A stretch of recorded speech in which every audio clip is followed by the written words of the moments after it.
Citroën, une marque emblématique de l'industrie automobile française, a toujours été synonyme d'innovation et de design audacieux. Depuis sa création en 1919 par André Citroën, la marque a marqué l'histoire avec des modèles révolutionnaires tels que la traction avant, la 2CV et la DS. Cependant, comme toute entreprise, Citroën a également connu des échecs. Comprendre ses flops est crucial pour analyser l'évolution de la marque et ses stratégies futures. Cet article explore les 10 plus gros flops de Citroën que peu de gens connaissent, en examinant les raisons de ces échecs et leurs conséquences. La Citroën X-MCE, la Citroën DSS-M Tribute, a été présentée comme un hommage à deux modèles iconiques de la marque. Citroën voulait rappeler son passé innovant en associant la DS et la SM dans une nouvelle voiture. Beaucoup de passionnés attendaient un projet ambitieux à la hauteur des légendes de la marque. Mais la DS SM Tribute a vite déçu. Le design mélangeait des éléments classiques et modernes, mais le résultat ne plaisait pas. Les lignes manquaient de cohérence. L'avant rappelait la DS, mais l'arrière semblait trop massif. Les proportions étaient étranges. Les phares, pourtant inspirés de la SM, paraissaient décalés sur cette carrosserie. Les critiques ont parlé d'une silhouette confuse, sans vraie identité. À l'intérieur, l'ambiance voulait rappeler le luxe des années 70. Mais les matériaux n'étaient pas à la hauteur, les plastiques étaient durs, les finitions manquaient de soin. Les sièges, pourtant dessinés pour le confort, étaient jugés trop fermes. Le tableau de bord voulait imiter le style rétro, mais l'ergonomie n'était pas bonne. Les commandes étaient mal placées. Les écrans modernes ne s'intégraient pas bien dans l'ensemble, la technique n'a pas convaincu non plus. Sous le capot, la motorisation hybride devait incarner la modernité. Mais les performances étaient moyennes. L'accélération ne surprenait pas, la consommation restait élevée pour une voiture censée être innovante. Les journalistes spécialisés ont pointé du doigt le manque de sensation au volant. La direction était trop assistée. Le freinage manquait de mordant. La suspension, pourtant une spécialité Citroën, n'offrait pas le confort attendu sur ce modèle. Le prix était un autre problème. La DS SM Tribute coûtait cher, beaucoup plus qu'une berline classique. Les options faisaient vite grimper la facture. Les clients hésitaient à investir dans un modèle qui ne proposait pas de vraies nouveautés. Les ventes sont restées très faibles. Les concessionnaires ont eu du mal à convaincre. Même les fans de la marque n'étaient pas séduits. La presse a été sévère. Les essais ont souligné les défauts de conception et le manque d'originalité. Les magazines spécialisés ont conseillé d'autres modèles, souvent chez la concurrence. Les collectionneurs n'ont pas montré d'intérêt. La DS SM Tribute n'a pas marqué l'histoire de Citroën. Elle s'est restée un exemple d'hommage mal compris, sans héritage réel. Ce genre de projet montre que l'innovation ne réussit pas toujours. Même une marque avec un passé riche peut se tromper. Il arrive que la volonté de rappeler les succès d'hier n'aboutisse pas à un modèle marquant. Citroën C6. Contexte de lancement. Lancée en 2005, la Citroën C6 était censée incarner le luxe à la française et concurrencer les berlines allemandes haut de gamme. Inspirée par le concept car C6 lignage, elle se distinguait par son design élégant et ses technologies avancées, comme l'affichage tête haute et la suspension hydropneumatique.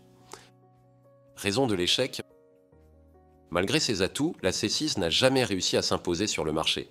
Son prix élevé, combiné à une image de marque moins prestigieuse que ses concurrentes allemandes, a freiné les ventes. De plus, le marché des grandes berlines était en déclin, les consommateurs préférant les SUV. Conséquence pour la marque. L'échec de la C6 a conduit Citroën à repenser sa stratégie dans le segment des berlines de luxe. La marque a progressivement abandonné ce segment pour se concentrer sur des modèles plus accessibles et des SUV mieux adaptés aux attentes du marché. Citroën C-Crosser. Positionnement sur le marché. Le C-Crosser, lancé en 2007, était le premier SUV de Citroën développé en collaboration avec Mitsubishi. Basé sur le Mitsubishi Outlander, il visait à capitaliser sur la popularité croissante des SUV. Problème rencontré. Le C-Crosser a souffert d'un manque de différenciation par rapport à ses concurrents et même par rapport à son jumeau, le Peugeot 4007. De plus, son design peu inspirant et son intérieur jugé trop basique n'ont pas séduit les acheteurs. Impact sur la stratégie de Citroën. Cet échec a poussé Citroën à revoir sa stratégie SUV. La marque a ensuite développé des modèles plus distinctifs, comme le C4 Aircross en mettant l'accent sur le design et l'innovation. Citroën C4 Cactus. Innovation et attente. Lancé en 2014, le C4 Cactus se voulait révolutionnaire avec ses air bumps et son design audacieux.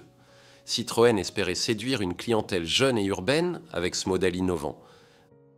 Réception du public et critique. Si le design a été salué pour son originalité, le C4 Cactus a été critiqué pour son manque de confort et de finition. Les ventes n'ont pas atteint les attentes, en partie à cause d'un positionnement marketing flou. Leçon apprise. Citroën a appris l'importance de l'équilibre entre innovation et praticité. Le C4 Cactus a été restylé en 2018 pour offrir plus de confort, montrant l'adaptabilité de la marque face aux critiques. Citroën DS5. Ambition de la gamme DS. La DS5, lancée en 2011, était le fer de lance de la gamme DS, visant à repositionner Citroën dans le segment premium. Avec son design avant-gardiste et ses finitions luxueuses, elle devait rivaliser avec les marques allemandes. Facteur de l'échec. Malgré ses ambitions, la DS5 n'a pas réussi à convaincre. Son design intérieur complexe et son confort de conduite inférieur à celui de ses concurrentes ont été des freins majeurs. De plus, la marque DS manquait de notoriété. Répercussions sur la gamme DS.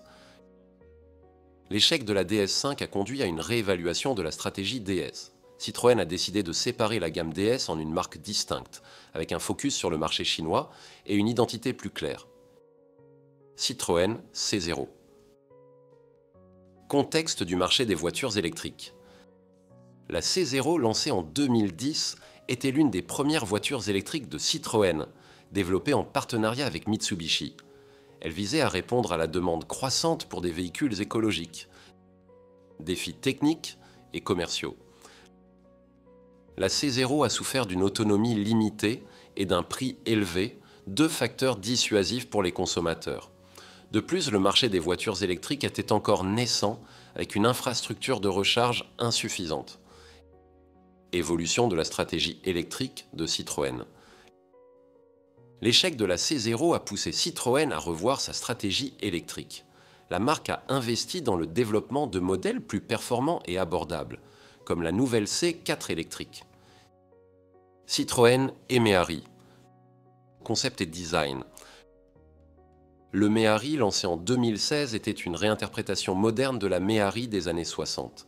Avec son design ludique et sa motorisation électrique, elle visait à séduire une clientèle en quête de véhicules de loisirs.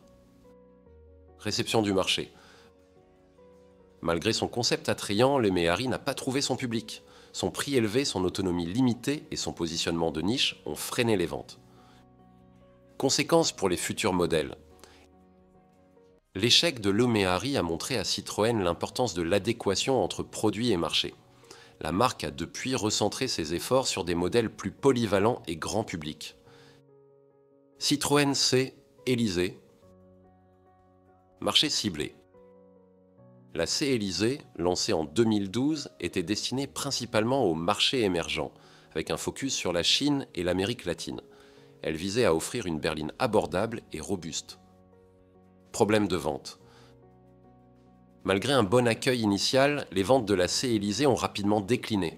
La concurrence féroce et le manque de différenciation ont limité son succès. Stratégie d'ajustement. Citroën a ajusté sa stratégie en renforçant sa présence locale et en adaptant ses modèles aux besoins spécifiques des marchés ciblés, tout en améliorant la qualité perçue. Citroën C4 Aircross. Collaboration avec Mitsubishi.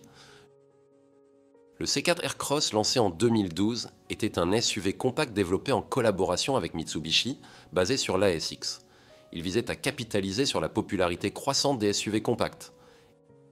Échec commercial.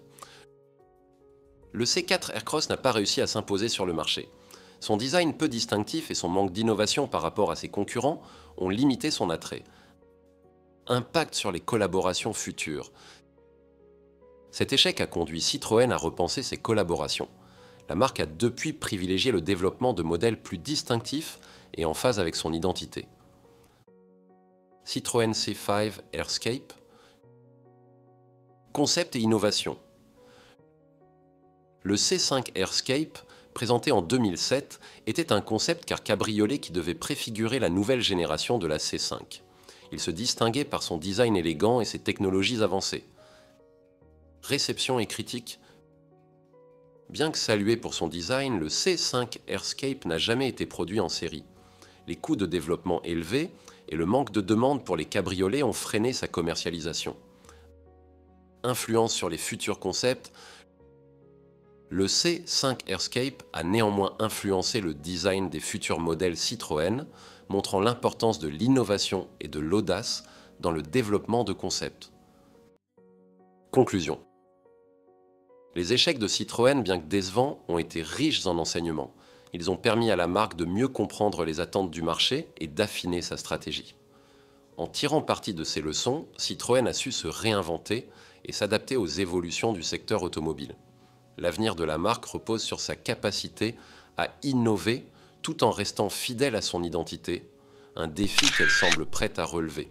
Merci de nous regarder et n'oubliez pas de vous abonner pour plus de vidéos comme celle-ci.